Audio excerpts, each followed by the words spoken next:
As we prepare to celebrate the 156th anniversary of Juneteenth, I can't help but think about the words of the late great novelist James Baldwin, who wrote, "History is not merely something to be read. It does not merely refer to the past. On the contrary, the great force of history comes from the fact that we carry it within us.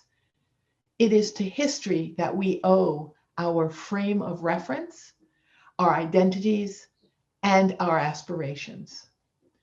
But as Baldwin knew all too well, even when history is made, it can be slow to reach some parts of humanity. It was not until June 19th, 1865, more than 2.5 years after the Emancipation Proclamation was signed, and 2 months after Confederate General Robert E. Lee surrendered, that the last enslaved people in Texas learned that they were free. It is a complex history that has struggled to be interwoven into Black American tapestry. Good afternoon. I'm Michelle Williams, Dean of the Faculty here at the Harvard T.H. Chan School of Public Health, and it is my honor to welcome you to today's event, Stories of Juneteenth, a conversation with Miss Opal Lee.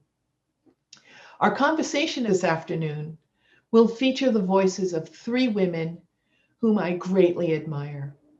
Miss Opal Lee, who has, with great passion, led the movement to recognize Juneteenth as a national holiday.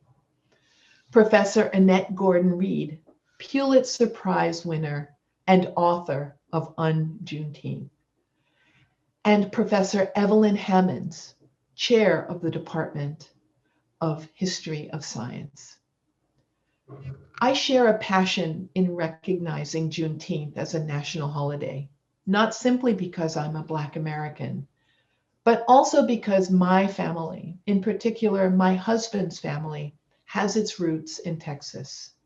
I understand the depth of pride and adulation that comes with celebrating this day. As a public health educator, I also understand the importance of including health equity in our everyday work, because the result of that inclusion is that we build a more just and more inclusive world for all. While slavery's legacy continues to permeate every corner of our country, every facet of our lives, Juneteenth is a potent reminder of the enduring strength of Black people in finding and in celebrating our joy and our history despite the continued trauma we experience.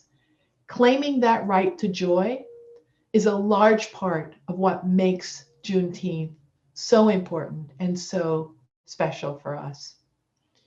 And to borrow from the beautiful words of Miss Opal Lee herself, I share with you this quote: "Even though there's still much work to be done, we have to celebrate the freedom that we have." That's what Juneteenth is about, celebrating freedom every step of the way.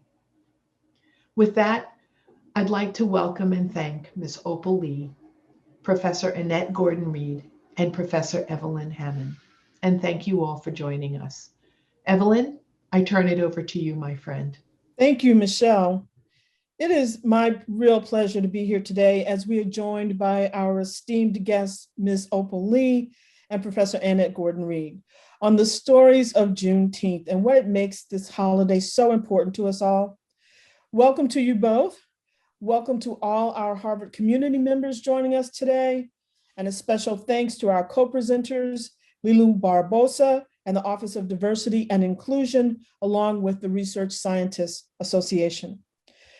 For me personally, as an educator that focuses on the intersection of science, medical, and sociopolitical concepts of race, Juneteenth really represents the beauty of human potential and acceptance.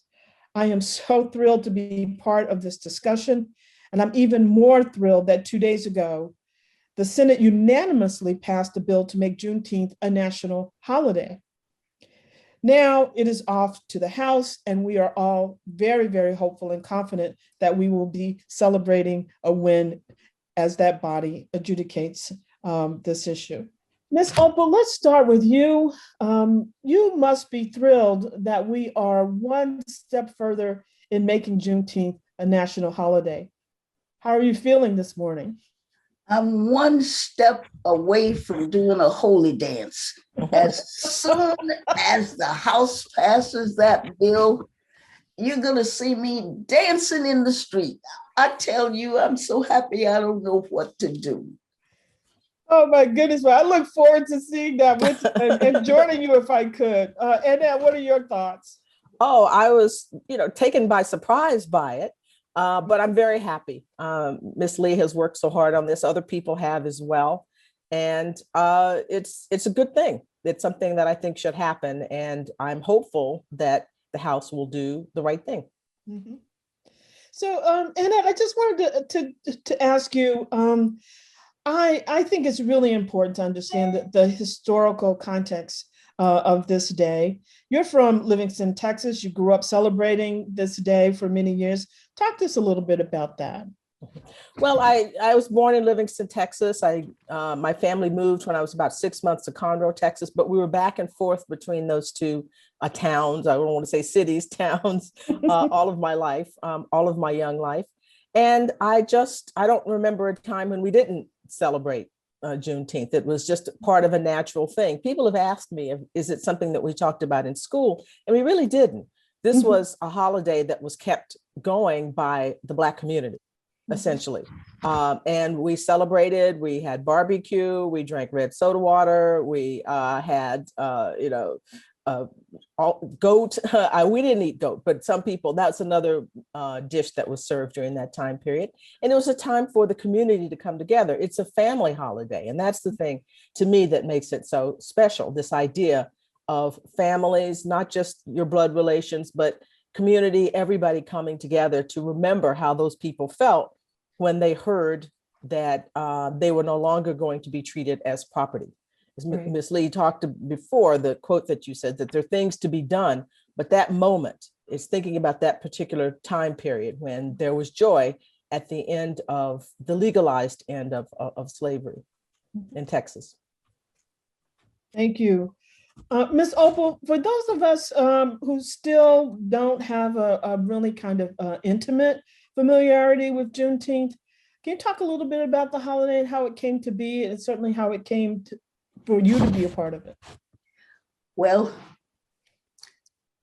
I think lots of people are aware now that a General Gordon Granger made his way to Galveston with some 7,000 colored troops. They were from Illinois and New York. And he had and read General Order Number 3 that said that all the slaves were free. He even nailed that general order to the door of what's now Reedy Chapel, African Methodist Episcopal Church. And when the enslaved came in from work and somebody read that to them, we started celebrating, and we've been celebrating ever since. Now, for me, in Marshall, Texas, we go to the fairground. There'd be ball games, food. There'd be music and food. There'd be friends and family and food. Oh, what a time we had. Oh, wow. That is so wonderful. So I grew up in Atlanta, and we actually didn't really celebrate Juneteenth when I was growing up. I was born in the early 1950s. And so it was very interesting to me to have to wait so long before I even heard about it in Atlanta. Of course, there were people in the Black community in Atlanta who came from Texas or had relatives in Texas and all of that, who talked about it and maybe had a celebration, but it wasn't, sort of a big community kind of celebration for us. We actually probably put more energy and time into the 4th of July than we did something like Juneteenth. But now Atlanta has a big parade, and they're having one on June 19th this year in the Centennial Olympic Park. So it's become a very big deal in Atlanta, though, as I said, when I was growing up, it wasn't so much so. But Annette, in your book, you write very personally about your own experiences growing up in Texas and what makes the state's history so unique. And you wrote, quote, "The things that happened there couldn't have happened in other places. Non-Texans could never really understand what the events that took place in Texas actually meant." And so tell us what you meant about that. Well, I was talking about, in some ways, Texas's own outsized sense of itself, our chauvinism about being Texans. And that's how I felt, that we were raised to think that we were special, and that special things happened in this particular place, and other places didn't have all that. Now that's, every place has, now that I'm grown, I realize that every place has its own history, its own stories, and so forth. But I mean, it is different and very much American. One of the other things I say in the book is that, Texas has all of the sort of major currents of American history going through it: Western expansion, the conflict between indigenous people and Europeans, plantation slavery, Jim Crow after that. It borders a foreign country, Mexico, and so immigration is an issue, and the Latino, Anglo, and Latino, others, and indigenous conflict, all of it in that one place. This is a state that didn't have to become diverse. It began that way. It starts out that way. And yet, I think when most people think about Texas, from what I may have been able to gather, they think of white people. Yes. They think of a white man. That's what I say. Texas is constructed as a white man. Mm-hmm. So what does that mean for people like me, Miss Lee, me, and others who are not white men? Right. But we're Texans, and my family, parts of it have been there since the 1820s. And so, and all of my family, virtually all of my family, is still there now. I don't have large numbers of relatives all over the country. They stayed in Texas. So I'm as much a part of that as anybody else. But people think of it as, the West, the cowboy, even though, there were Black cowboys, obviously, but Hollywood's version of the cowboy, a white man or an oil man, both white. And that image of Texas is out there, but it's a very diverse, very complicated place. Right. Ms. Lee, Ms. Opal, I should say, you also grew up in Texas. You grew up celebrating Juneteenth with your family every year, and especially the food. So tell us more about what it was like. I mean, can you give us one very vivid memory you have about the celebrations? Yeah, I can. When we came to Fort Worth, people sort of celebrated together, their families and that sort of thing. I had a mentor, Lenora Rolla, and she started the Tarrant County Black Historical and Genealogical Society. And that group's responsible for the Juneteenth celebration. Well, we had a celebration to die for. It was in a tiny little park called Sycamore Park. We had 30,000 people. My goodness. The paper said in a 3-day period, 10,000 people a day. Wow. Oh, but did we have fun? We, from the Historical Society, we took out exhibits and things, Nobody paid very much attention. We were partying. Well, the park's supposed to close at 10, and all they did was to pull the plug that turned the lights off. That meant we were supposed to go home.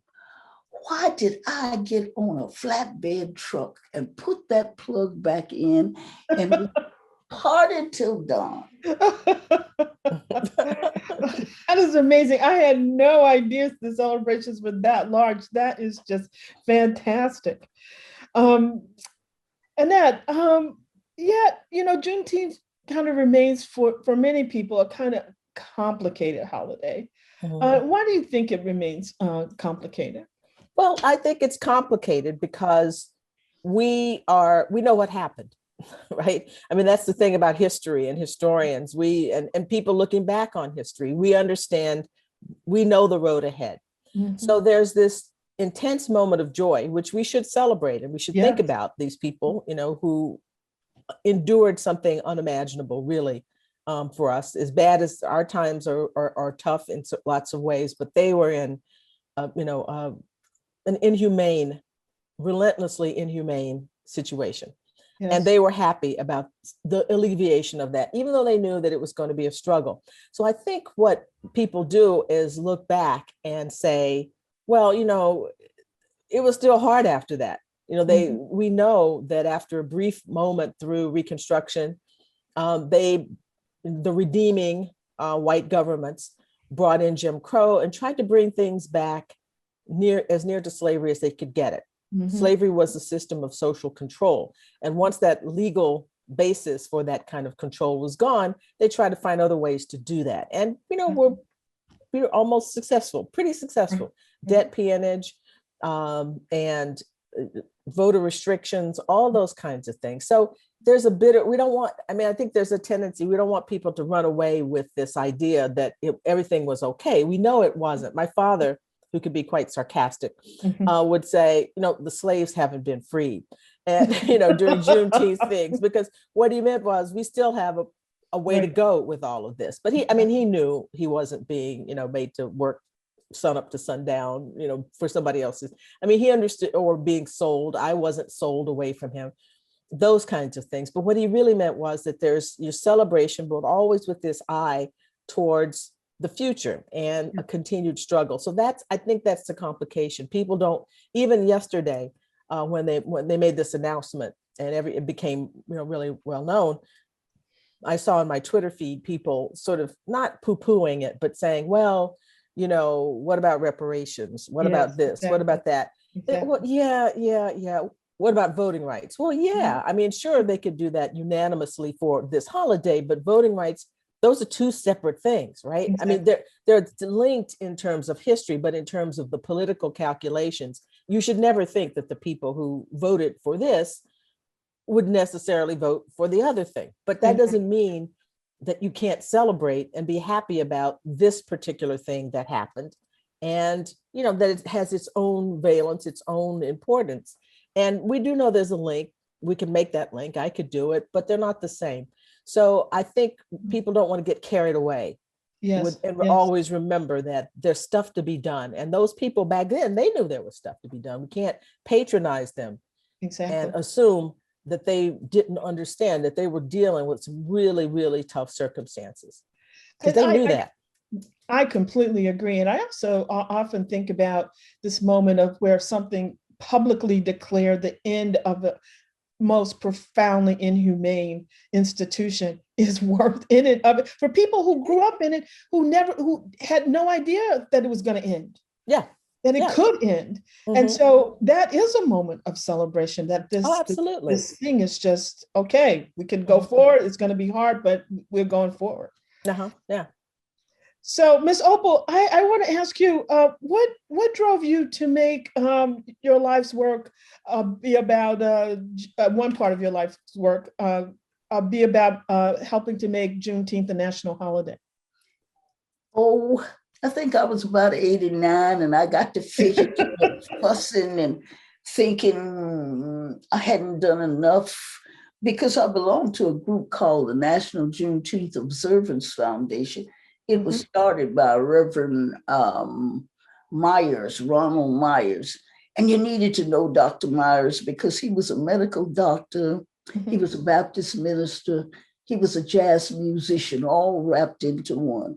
And Doc, as we called him, went all over these United States. And would you not believe he's responsible for over 40 of the 48 states that have a commemoration. Wow. Well, I thought I hadn't done enough. And so I made up my mind that I was going to do something come hell or high water. And what I decided was that I would walk from Fort Worth to Washington, D.C. And I felt like if a little old lady in tennis shoes was walking to D.C., somebody would take notice. I got myself, my minister, the church musicians, a county commissioner, school board member, and several, we all gathered at my church, and they gave me this send-off, and I walked 2.5 miles. The next morning, I get up and I start where I left off, 2.5 more miles. I was actually going to do the 1,400 miles. Wow. But I walked through Arlington, Grand Prairie, Dallas, Bark Springs, Joppa. When my team said, "You won't be doing it like that," somebody had promised us an RV so I'd have a place to sleep, and they reneged. They decided that what I was doing was too political. So my team says, "You will only go where they have Juneteenth celebrations and where you are invited." Would you believe I was invited all over these United States? I was invited to Shreveport and Texarkana and Little Rock and Fort Smith and Denver, Colorado and Colorado Springs. I was invited to St. Louis and Madison, Wisconsin. And I was invited to Chicago. I was all over the place, Atlanta. So if I started September 2016, I actually got to Washington January 2017. Wow. We had asked President Obama to walk with us, but he was in Chicago. Oh, goodness. I didn't get what I wanted. But I said I'd keep on walking and I'll keep on talking till Juneteenth made a national holiday. Oh, gosh, it's such an inspiring story. And your quest to make Juneteenth a national holiday has really made you a star in your own right. And they're going to play a clip about that.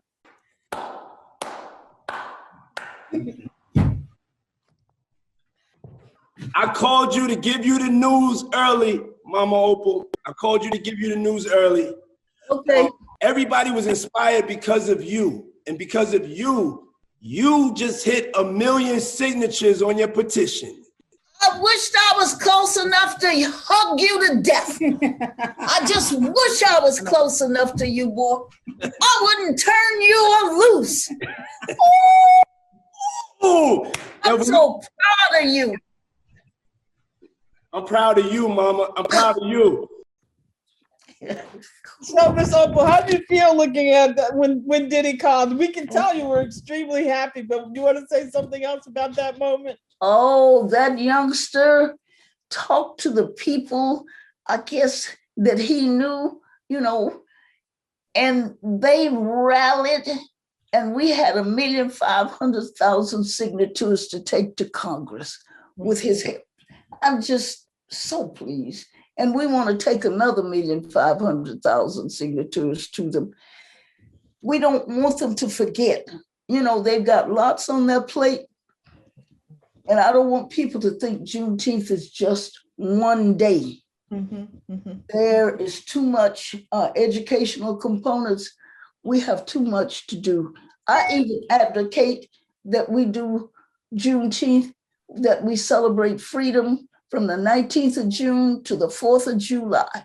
Because we weren't free on the 4th of July, 1776. That would be celebrating freedom. You understand? If we were able to do that. Oh, yes. I really think that's a wonderful idea as well, to celebrate freedom. Ms. Opal, did the Black Lives Matter movement have any impact on you in terms of thinking about, say, this last point about celebrating freedom from, say, June 19th to July 4th? Is that something that has played a part in your thinking about this holiday and it being a national holiday? Yes, in fact, if I was younger, I'd have been right out there with those young people. We have surges. Dr. King brought us forward a ways. I'm sure the March on Washington brought us forward. Black Lives Matter is doing its part to bring us forward. Yes, any of the groups. Nothing has ever been given to us. We've had to push for everything we get. And I admire those young people. It's such a pity that folk had to lose their lives for us to give attention to what should be our birthright. But we're used to it. Yes. So we'll keep on petitioning until we get what we need.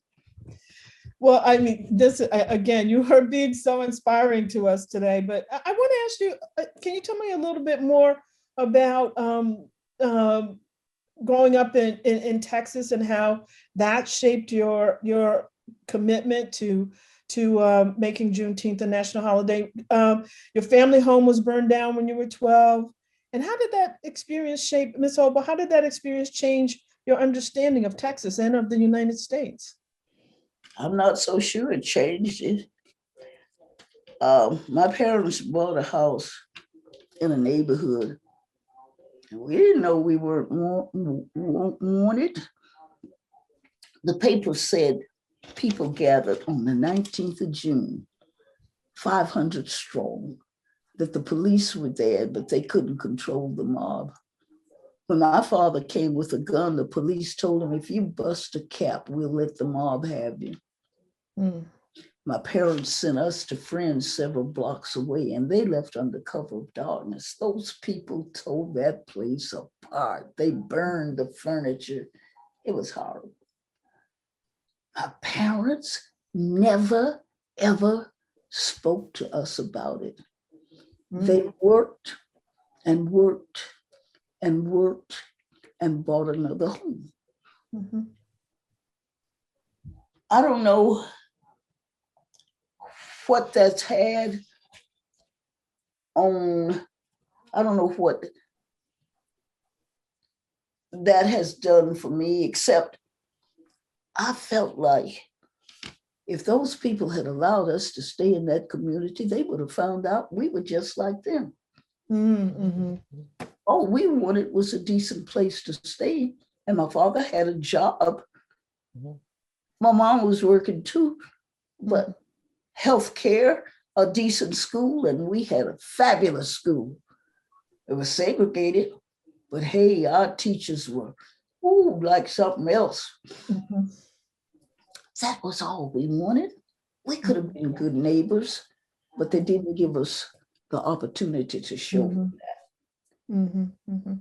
And so I'm wanting people to understand we all bleed red blood. We are all brothers and sisters under the skin. The scientists have told us about Lucy, who was Blacker than I am, and that we all are descendants of Lucy, and some of us wandered off and ended up with no pigmentation, and the rest of us stayed close to the sun. We're still all brothers and sisters, and we ought to act like it and work together to dispel all these inadequacies that we have. There's no need for us to have homelessness, as rich as this country is, joblessness. There's too much to be done for anybody who wants a job not to have one. Our healthcare system needs to be tweaked. I can get a treatment and you can't. That's ridiculous. And I'm adamant about climate change. The scientists have told us that we are desecrating our earth. And if we aren't careful, and in my opinion, we're going to annihilate ourselves. So I feel like Juneteenth is that bridge. I feel like if people understand that it's not just a festival, that it has educational components. The music, you should see the young people of different ethnic groups get together, learn that different music, and work a whole week and give a concert. You should see how some 800 children, when they were given 12 freedoms gained by the enslaved, the ability to name yourself, to keep your children not taken away from it, to get married, to learn to read and write, to buy property. Those children were able to draw from that. 300 of them were juried. We have that art all over Tarrant County. The music and the art and empowering you, where we try to show people how to buy a home, how to fix your credit, where to go for help, where to go back to school. All these things are part of what we do for Juneteenth. It's really about taking on the entire Black experience, right? Yes. And it's our responsibility. Well, I totally agree with that. Our brother's keeper. Yes. We really are. And I just want everybody to understand it. And when Juneteenth becomes a national holiday, I'm going to do a holy dance. Yes, ma'am. And now let me turn to you. You write about your own lived experience as a Black child growing up in Texas. What is it you experienced that better informed your own understanding about race and racism in this country? Well, I think it was the situation of growing up in a place that was still, engaging in segregation. When I went to the doctor's office, we had separate waiting rooms. When I went to the movies, with my family, we had to sit in the balcony. And when I was 6, I integrated our town schools. And so I had the experience of going, the only Black child, only Black person in the school. There were no Black teachers there either. And so that whole experience made me think about or ask the question, why was this a big deal? Why? And I knew it was a big deal from the way my parents talked about it, the way other grown-ups acted. I wasn't escorted into the school.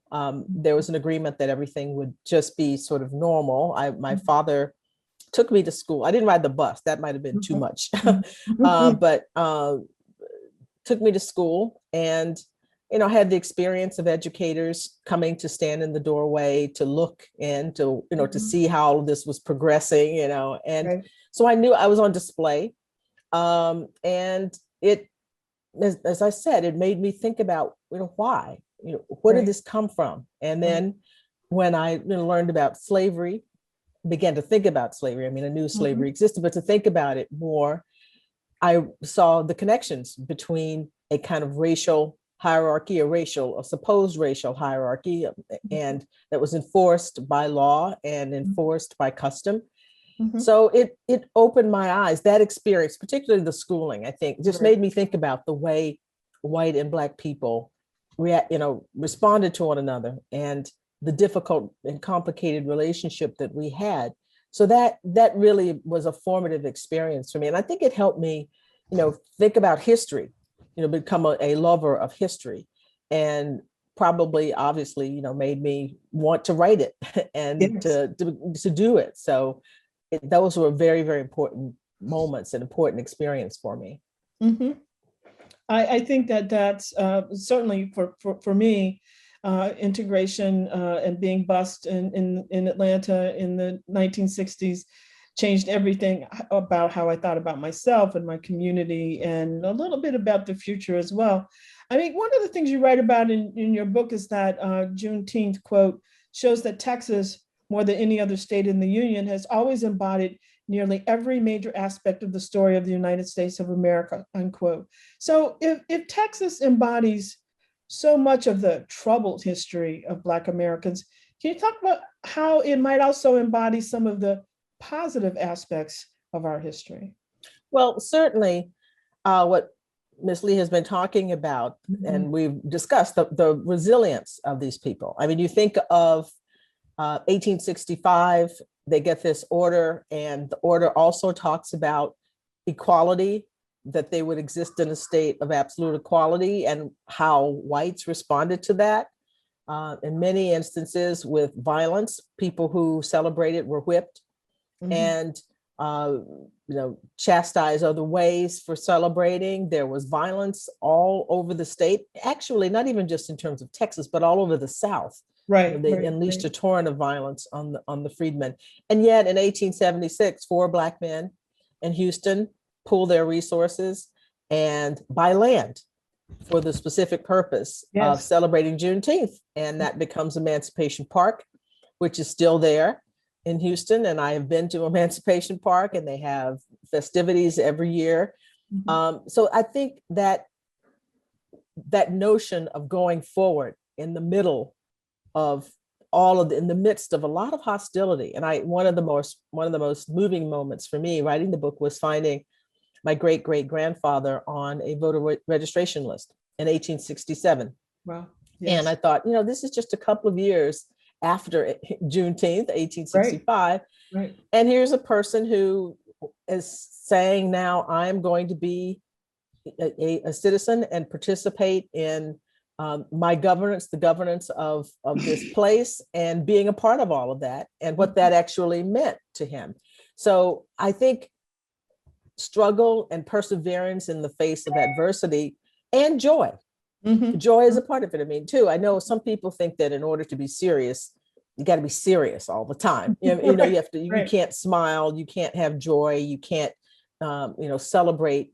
But these people did this in the midst of all of this. They loved their families. They got together with their families. They laughed with their families. And that was, along with being serious and resilience, those things were the sort of steel that helped them go forward. So I think that's the message that, we never turned our back on this celebration and turned our back on focusing on that particular moment. And that's why we're here today talking about this as something that might in fact be a national holiday. So, Ms. Opal, that you agree with Annette that this is a Juneteenth is a day about both Black joy as well as about reflection. So, which one do you put the most weight on? The joy and the celebration, or the reflection? Listen, you can't separate one from the other. You just can't do it. And so we have different ways of celebrating. I wish that the two of you, had been able to be a part of our breakfast of prayer. That's one of the things we do. Now, that's not like a prayer breakfast where you're going to sit down and eat a lot of food. But we're saying a breakfast of prayer. I had a lady out of Colorado Springs, Colorado. She did 2 numbers at this church. She brought the house down. It was beautiful. Reverend Henry Masters, that I worked with the Juneteenth 50 years ago, did I'm going to use this expression, it was off the chain. The pastor of the church, Broadway Baptist Church, gave the sermon. And his message was right on time. I'm going to ask my granddaughter to see that you have an opportunity to hear that service. Thank you. Yes. Oh, but now we've got other parts of the celebration. And we're going to do this caravan walk. I walked 2.5 miles, and the people walk with me. Some in cars follow me. Last year, I thought I'd have 5 or 10 cars. 300 cars follow. Oh my goodness. This is letting people know that they're beginning to want to find out what this Juneteenth is all about. This year, our walk caravan will start at 10. In LA, it'll start at 8. Atlanta, New York, Philadelphia start at 11, and it's going to be simulcast or something. And you're going to be able to see all over the United States what we are doing. I'm just delighted. Yes. I couldn't be happier, That is just amazing. So you can't separate one from the other. Right. No, thank you. I really, really appreciate that. And that's going to be such a special, special event this year. And I want to turn to you on a slightly different topic. And you've already said we need to separate these topics, but given everything that's happening in Texas right now, especially around voter suppression, and that Tuesday, Governor Abbott signed a bill into law aimed at stopping teachers from talking about racism and any current events that may be contentious, meaning I think they don't want teachers to make certain topics part of a course that someone could claim to be being discriminated against or receiving adverse treatment solely or partly because of the individual's race. What are your thoughts? I think I know what your thoughts about that, but go ahead and tell us a little bit about your reaction to some of this. Well, I think it's a reaction to the fact that there have been changes in the things that teachers talk about from the times that I was in school. Certainly, they've done a much better job of talking about the truth of history, of American history, and race is a part of that. It's an inevitable part of it. If you read the Constitution of the Republic of Texas, which I presumably think they want people to read, it's shot through with references to race and support of slavery, and Black people can't become citizens and all of that. So the main effect I fear will be chilling. I mean, there will obviously teachers, there are a lot of rebellious and maverick teachers out there who are going to find a way to talk about these things, the things they've been talking about, and they're going to go forward with it. But it might chill some people who will just say, nah, it's too risky. I'm not going to get involved with it. But, Texas has a lot is going on in Texas right now. I'm understanding that they have to turn down turn up the thermostat. They're trying to save energy. They have a real problem with that grid. Right. And to talk about, I mean, people died in the last, the last disaster, the winter disaster. Right. Who knows what's going to happen? Because you cannot be in Texas in the houses the way they've been built that are basically ovens. You have to, if the air conditioner goes out, I mean, that has to be fixed. It's not like in the old days, my grandmother's house, those houses were built for air circulation and, and porches and outdoor porches, but you can't, brick houses, you can't have that. So, I mean, but focusing on this stuff instead of some real, I think they're distractions in a way. It's the culture war stuff is used anytime there are other real issues that are problem, voter suppression that they know the whole world is focusing on at this point. It's a distraction. And it is unfortunate because, education is so important. History should not just be about the good things that happened in the past. It has to be about all the things that happened in the past. And, kids need to learn how to think critically and to fight back and to engage in debate and arguments. You have to have these ideas presented. So I think it's really unfortunate, but I do think it's more of a distraction. There are serious problems to deal with in Houston, and in not just Houston, but in Texas all over. And they're going to have to get to that because, when this business about the weather and climate change and the grid, they're going to have to solve that. So, but I do think it's a distraction from really serious issues that they should be attending to.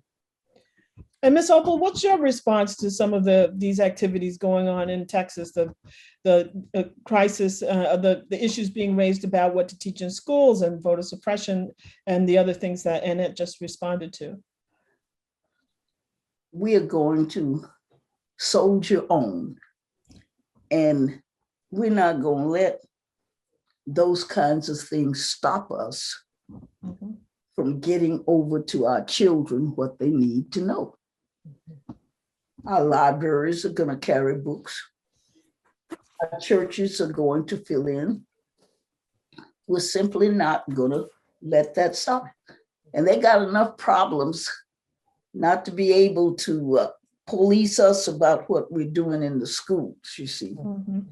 So we'll do what we've been doing, pushing and carrying on and getting things to our young people that they need to know. I know it's a distraction. But we've had distractions before. Well, this is true. This is true. We will survive. Are you feeling hopeful, Miss Opal? I don't know if hopeful is the word. Mm-hmm. I'm ecstatic that things are going to change. I'm so sure. We've inched along and made some progress, but surely what's happening now is going to move us in a direction where we can all say that we're brothers and sisters. And I know it's going to take time, but I still say we should make ourselves a committee of one. Mm-hmm. We know people who are not on the same page with us, and it's up to us to change their mind. People can be taught to hate, they can be taught to love. I agree with that. I totally agree with that.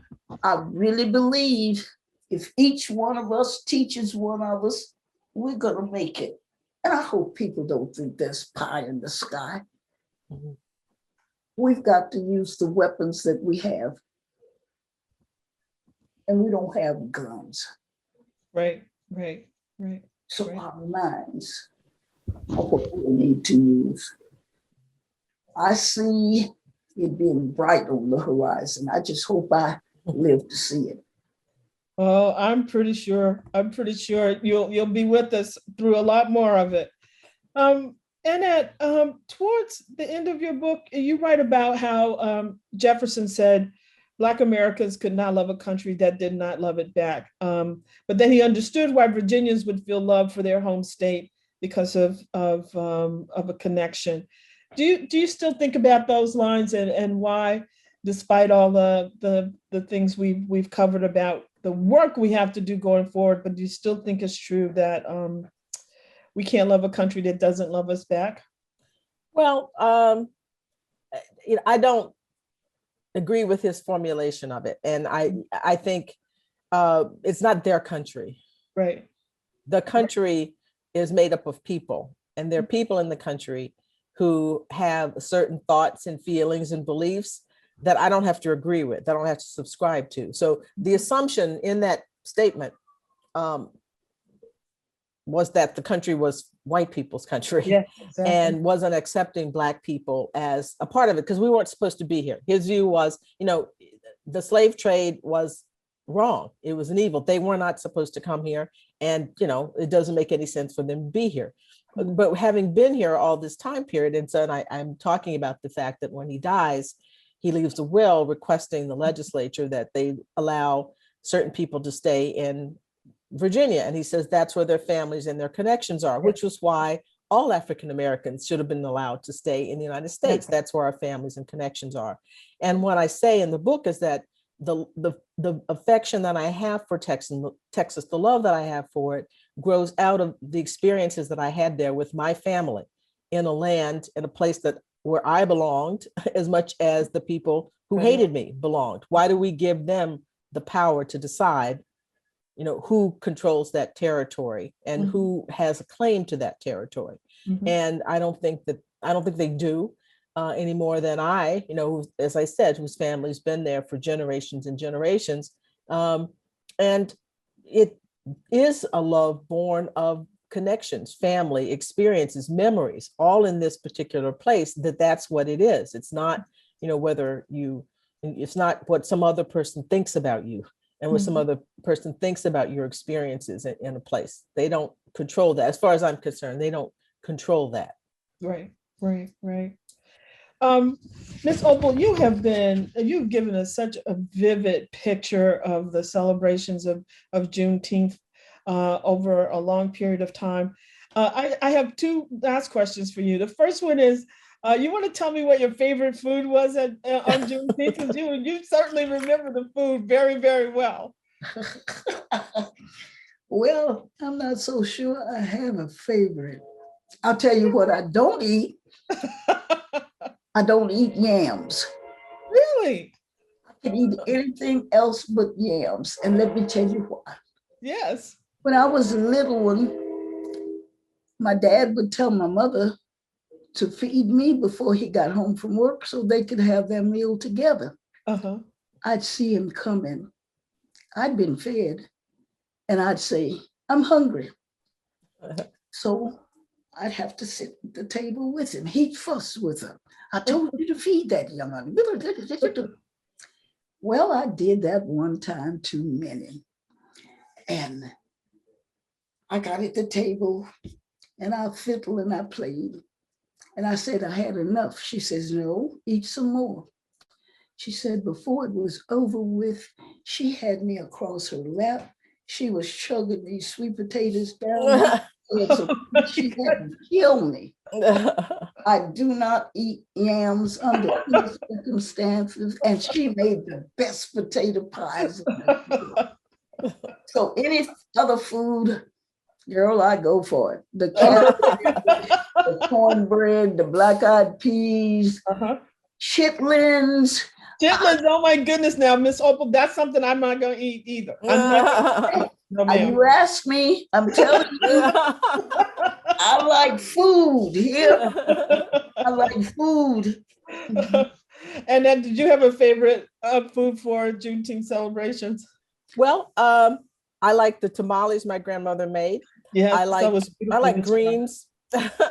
I like greens. We ate mustard greens and turnip greens more than collard greens in our house. But I'm all green leafy vegetables I love. Well, that's you guys. You both are wonderful. I don't eat chitlins. I don't eat goat, but I do love some greens and some black-eyed peas, Miss Opal, and some barbecue as well, for sure. Yes. So, Miss Opal, do you have some last words for our students and the youth who are listening to us today? I'm wanting these young people to know that they are our future, that they have got to continue what many of them are doing. They need to know that nothing is given to us. We have to continue to ask for, barter for, and get what we need the best way we can. I do not condone violence, but I'm saying they can take us much further than we've come already. And it's left to them. We're dependent on them to get us to the finish line. Thank you. Annette, do you have last words for our students? Keep persevering and keep connections to the struggle that you know that our ancestors have been on. And this is for Black students and white students, people who have been allies. Whites have been allies to Blacks in this country in many instances, and they have to come along. And I look at young people today and I think they're ready for that. Well, I absolutely agree. I want to thank you both for this absolutely fantastic discussion today. Happy Juneteenth to you both. And I also want to thank Dean Williams and the T.H. Chan School of Public Health. And please join the Dean's Office on June 28th, where another program they're going to be having on Injustice Laid Bare, a Pandemic's Revelation in American Healthcare, moderated by Deborah Roberts. But today, I just want to thank you both. And I might have to go find somewhere where I can have Juneteenth this year, because you guys are really, really Come to inspired. Texas. If I could come to Texas, Miss Opal, I would be there. Come Thank to you Texas, so girl. much. Come to Texas. Bye-bye. I want you to know, can you hear me? Yes, ma'am. I want you to know I have a great grandson at Harvard, second year. All right. We'll look him up. Asked him, and he says he wanted to be a physicist. I can't even say physicist, but I think he's leaning toward economy. But I'm delighted that he's there. Well, we'll definitely have to look him up. So, but thank you for joining us this morning. Thank you. I've had a Bye-bye. Thank you, Annette.